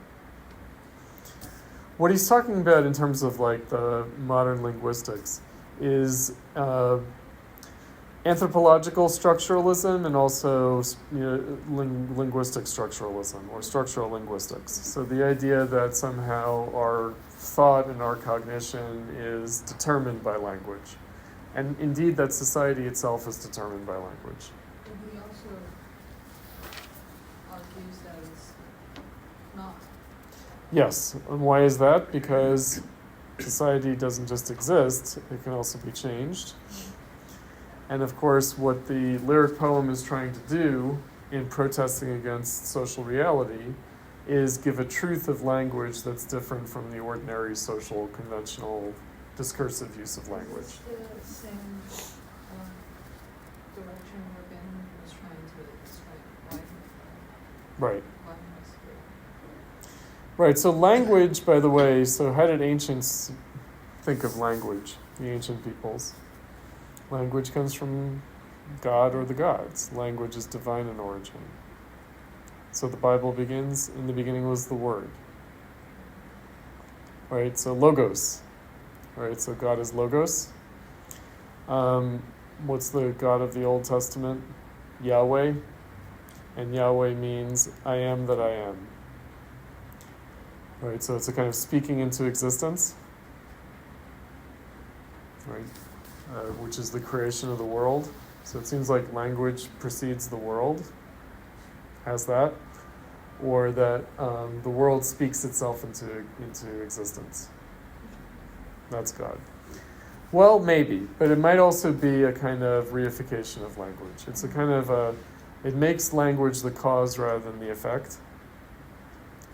Right, it makes it the origin rather than the result.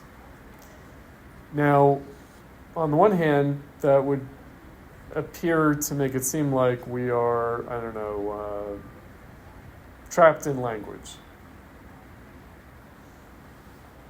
So keeping Marcuse in mind, the point of thought, but also of art, of literature, is to think something other than what exists. So it's to use language against itself. In other words, to think through language something that language doesn't already mean, that language hasn't already thought. In the same way, in making art, you're not just reduplicating your experience, but you're recreating your experience in such a way as to be more than what you've already experienced, to give you a new and different experience of what you've experienced. So that's what he's trying to do. He's trying to introduce the non-identity of language, meaning, can we think beyond language? Yes, and that's what poetry tries to do. It tries to use language to speak and therefore think beyond language. It's a paradoxical. How can you speak through language something beyond what language can say? Yeah, it's just a word choice forgetting is it's throwing me off just because Well, right, it's so very intentional. right. Okay, so let's illustrate it just this way, which is the idea that, of course, the individual expression, so it's the song of the individual, it's lyric poetry. So that means it's the individual expressing him or herself. Okay, that means that they are expressing what they've already experienced. They're expressing their being, they're expressing their reality. And yet the idea is that in expressing it, they're actually expressing something beyond what they've already experienced or already are in their being. That is forgetting. That's the forgetting. In other words, by giving voice to your experience, that's actually the forgetting of that experience because it's a new experience. It's the And it takes us in the form. right. It takes paradoxically it takes a form, which is the form of what can already be said. Right. It takes the form of language which precedes the individual. So in speaking language, the individual uses what's prior in order to posit what is not yet, what is beyond.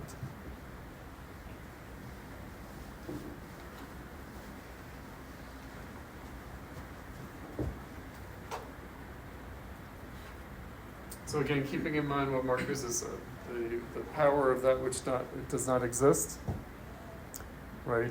When I say flower, I'm bringing into existence a flower that doesn't exist. Right, and the flower that I want to exist that doesn't exist. Right.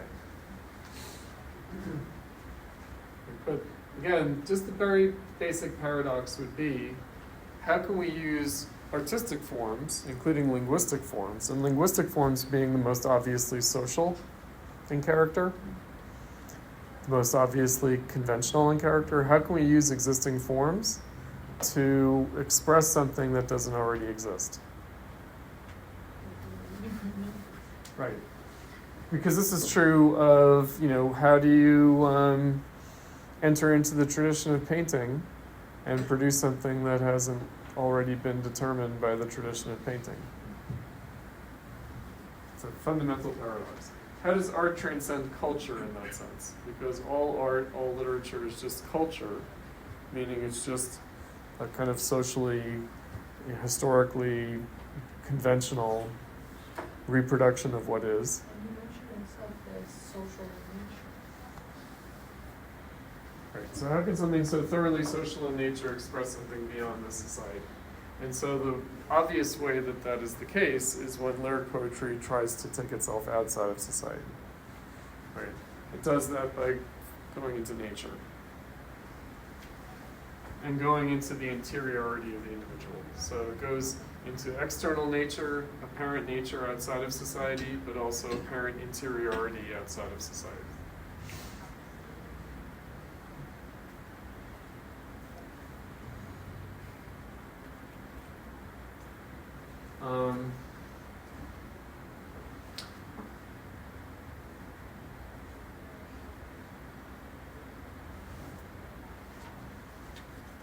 Okay, all individual lyric poetry is indeed grounded in a collective substratum. If poetry in fact invokes the whole, and not merely the part of luxury, refinement, and tenderness belonging to those who can afford to be tender, then the substantiality even of individual poems derives to a significant degree from their participation in this substratum.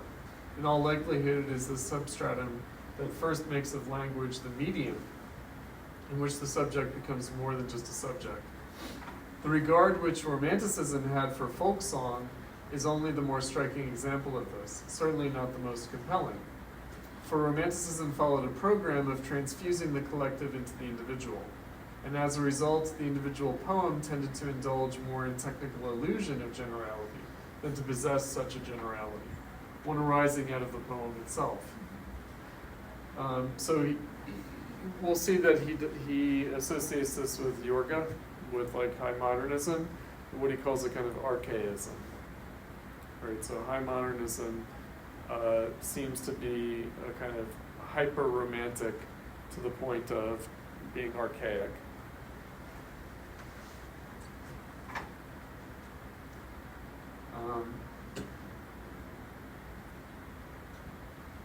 In place of employing such transfusions, poets who scorn every borrowing from the communal language are often able to participate in the collective substratum because of their historical experience.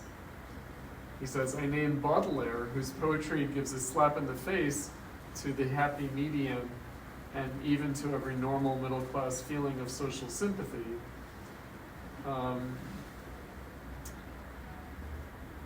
Was nevertheless truer to the masses, against whom he turned his tragic, arrogant mask, truer than all the poor people's poetry. Because the conception of lyric poetry, which I made my starting point, the conception of individual expression, appears today to be shaken to the core by the crisis of the individual, the collective substratum of poetry is thrusting upwards at the most widely various points. First simply as a ferment of individual expression itself, then perhaps also as an anticipation of a condition that transcends naked individuality in a positive way.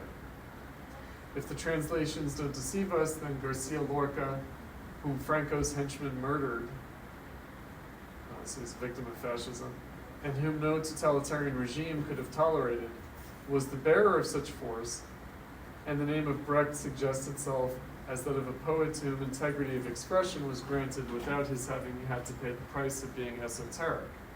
I hesitate to judge whether the poetic principle of individuation was in fact transformed into another higher principle here, or whether the cause lies in regression and weakening of the ego. So these are 20th century poets, after the time that he's going to address through his examples. In many cases, contemporary poetry may owe its collective force to the linguistic and spiritual rudiments of a not yet completely atomized condition, one which is in every way pre-bourgeois, that of dialect poetry. Traditional lyric poetry, however, as the strictest aesthetic negation of modern middle-class values, or modern bourgeois values, I think they're translating bourgeois as middle class here, has continued to be bound for just that reason to bourgeois society.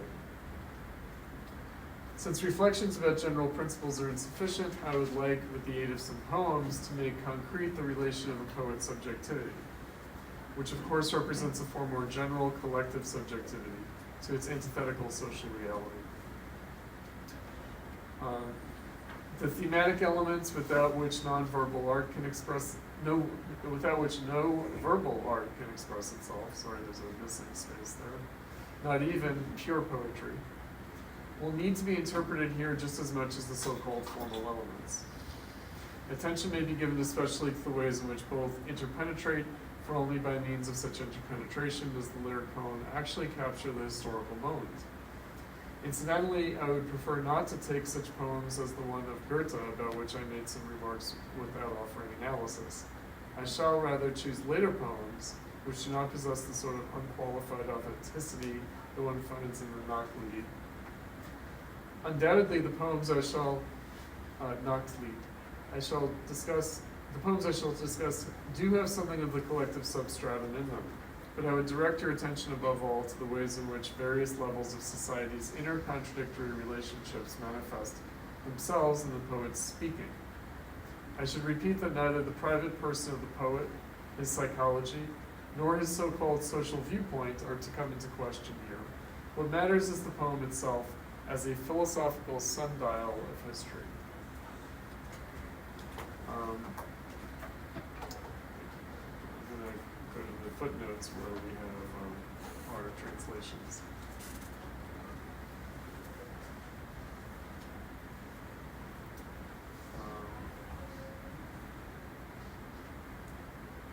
All right, so the Goethe that he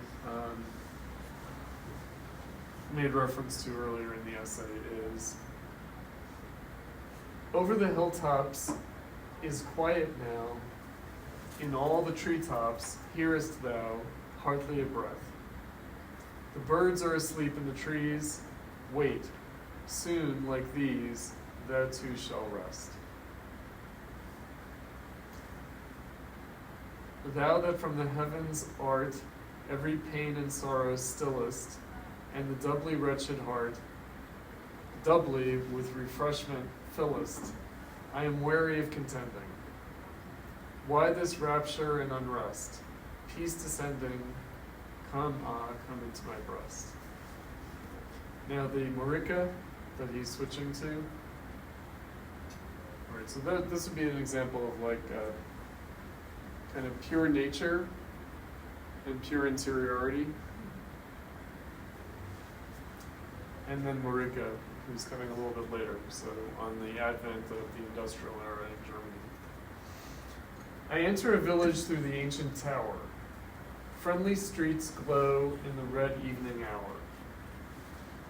In an open window now, and over full beds of flowers ever higher, golden bell sounds sweetly hover, and a single voice seems a nightingale choir, that the flowers sway, that breezes play, and the roses red to higher hue aspires. Long stood I joyous stupefied, how I left the gate, found the way beyond the town I cannot say. But here, how bright the world lies, above bright purple billows flow, behind the vaporous town in golden light, how roars the rushing stream, how roars the mill below. I reel in bliss, confused, misled, O Muse, throughout my heart has spread a whisper of thy love.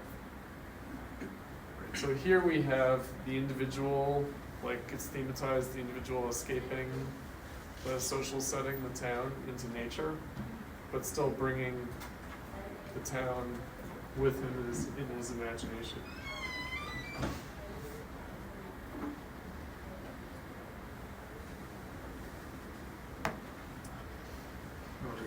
The last example that he has, because we're running out of time, is the Yorga, is the Stefan Yorga.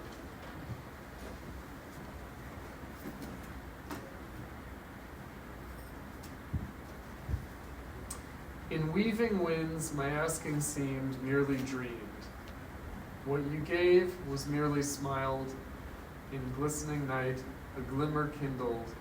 Now presses May, now must I ever, for your eye and hair, endless days in longing live. So this would be the sort of high modernist poem example. Now we had another example earlier in the semester, the first day of class. We read The Archaic Torso of Apollo by Rilke. So Rilke and Jorge are friends, collaborators. They're in the same sort of the Jorge circle.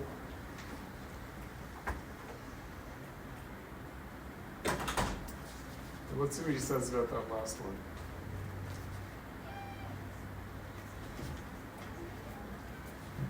He says, in the age of the decline of language, Jorge grasps in it the idea which the course of history denied language, and constructs lines which sound as if they did not come from him, but had been present from the very dawn of ages, and would always be as they are. Their quixotic qualities, however, the impossibility of such poetic restoration work, the dangers of mere handicraft, contribute to the content of the poem. The chimerical longing of a language for the impossible is made into an expression of the speaker's insatiable, erotic longing. He frees himself from himself, relieves himself in another. A transformation of such tremendously exaggerated individuality to self-annihilation. What is the Maximilian cult of the late Jorge, if not a renunciation of individuality, desperately trying to interpret itself in a positive way, was needed to prepare that phantasmagoria for which the German language had vainly grouped in its greatest masters, in folk song.